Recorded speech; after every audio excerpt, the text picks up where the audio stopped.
So we're going to talk about risk identification. And let's start by discussing the common practice. And that is, we make a long laundry list of all the possible bad things that could happen to the project, and we give this to the sponsor. I don't know why a project manager would have any hope that the executive would read a 14-page list, but that's what we do, and the result is no action and no decision making to avoid risks.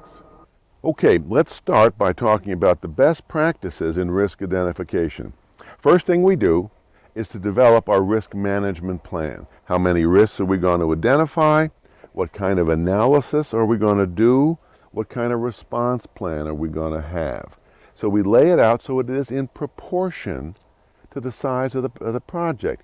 If we're doing a small project with a couple of people from our own department, everybody reports to the project sponsor, well, for a small project like that, the whole risk management effort may come down to about 15 minutes. We may go to lunch and talk about the risks and how significant and what we can do about them. But we lay out the plan. If we're at a little bit bigger project, if we're involving people from other departments, then the risk effort may get several hours. And obviously, the larger the project, the more significant the impact of risks, the more time we're going to spend, and the fancier we're going to get on our techniques. But the key issue here is, even with the simplest techniques, we can save a lot of problems and avoid a lot of firefighting by having some risk management.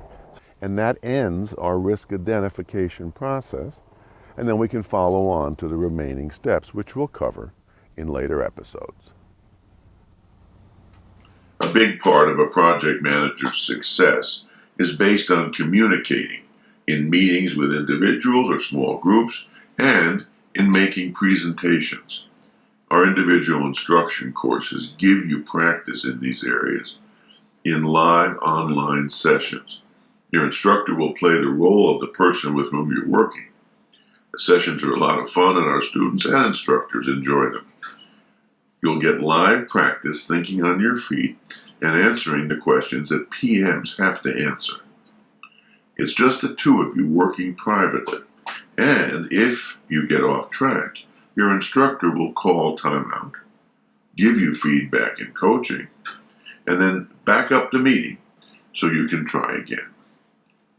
Please consider one of our courses.